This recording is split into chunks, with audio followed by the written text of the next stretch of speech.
সামাজিক যোগাযোগ মাধ্যমে ২২৭ জনকে হত্যার লাইসেন্স নিয়ে বক্তব্য দেয়ায় ক্ষমতাচ্যুত সাবেক প্রধানমন্ত্রী শেখ হাসিনাকে হাজির হতে দুটি পত্রিকায় বিজ্ঞপ্তি প্রকাশের নির্দেশ দিয়েছেন ট্রাইব্যুনাল।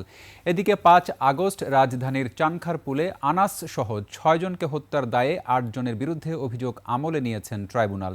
এর মধ্য দিয়ে জুলাই আন্দোলনের প্রথম মামলার আনুষ্ঠানিক বিচার প্রক্রিয়া শুরু হলো। বিস্তারিত শাকেরা আরজুর রিপোর্টে।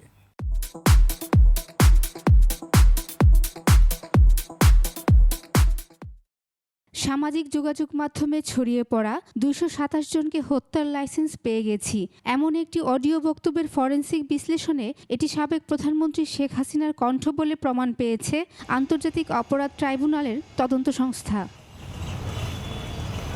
পরে গত ৩০ এপ্রিল বিষয়টি সাংবাদিকদের জানান ট্রাইব্যুনালের চিফ প্রসিকিউটর তাজুল ইসলাম। এই বক্তব্যের পরিপ্রেক্ষিতে বিচার কাজে হস্তক্ষেপ ও হুমকি দেওয়ার অভিযোগ এনে শেখ হাসিনার বিরুদ্ধে আদালত অবমাননার অভিযোগ ট্রাইব্যুনালে দাখিল করা হয়। এই আসামিদেরকে কন্টেম্প প্রসিডিংসে হাজির হওয়ার ব্যাপারে পত্রপত্রিকায় দুটো বহুল প্রচালিত পত্রিকায় বিজ্ঞপ্তি দিয়ে তাদেরকে আদালতে হাজির হওয়ার জন্য নির্দেশ যেটা দিয়েছেন সেটা নোটিফিকেশন আকারে পত্রিকা ছাপার নির্দেশ দিয়েছেন।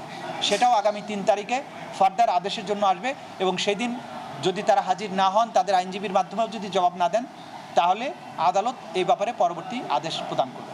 এদিকে চানখারপুলে আনাজ সহ ৬ জনকে হত্যার দায়ে ৮ জনের বিরুদ্ধে অভিযোগ আমলে নিয়েছে ট্রাইব্যুনাল। এছাড়াও পলাতক ডিএমপি কমিশনার হাবিবুর রহমান সহ ৪ জনের বিরুদ্ধে গ্রেফতারি পরোয়ানা জারি করেছে ট্রাইব্যুনাল। জুলাই বিপ্লবকে সফল করার জন্য এসেছিলেন, তাদেরকে খুব কাছ থেকে চাইনিজ রাইফেলের গুলির মাধ্যমে পুলিশ হত্যা করেছে। আজকে যাদের বিরুদ্ধে বিচারের আনুষ্ঠানিক যাত্রা শুরু হয়েছে তারা হচ্ছেন ঢাকা মহানগরীর ডিএমপির যে সাবেক পুলিশ কমিশনার হাবিবুর রহমান সহ পুলিশের বিভিন্ন পর্যায়ের কর্মকর্তা। ৮ জনের বিরুদ্ধে বিচার প্রক্রিয়া শুরু হয়েছে। রাজধানীর চানখারপুলে গত বছর ৫ আগস্ট ছাত্র জনতার অভ্যুত্থানের সময় ৬ জনকে হত্যার ঘটনায় ঢাকা মহানগর পুলিশের সাবেক কমিশনার হাবিবুর রহমান হাবিব সহ ৮ জনের বিরুদ্ধে আন্তর্জাতিক অপরাধ ট্রাইব্যুনালে আনুষ্ঠানিক অভিযোগ দাখিল করা হয়েছে। এই মামলাতে বিভিন্ন ডকুমেন্ট আমরা দাখিল করেছি। শেখ হাসিনার পক্ষ থেকে যে নির্দেশনা দেওয়া হয়েছিল লিথাল ওয়েপন ব্যবহারের, সেই ভয়েস শেখ হাসিনা বিভিন্ন ব্যক্তির সাথে কনভারসেশনের মাধ্যমে যে শক্তি প্রয়োগ, লিথাল ওয়েপন ব্যবহার করে বিক্ষোভকারীদেরকে হত্যা করার যে নির্দেশ দিয়েছিলেন সেগুলো আমরা এখানে দাখিল করেছি।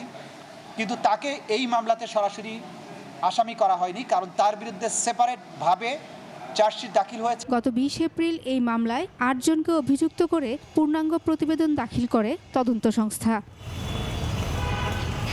শাকেরা আরজু, একুশে টেলিভিশন, ঢাকা।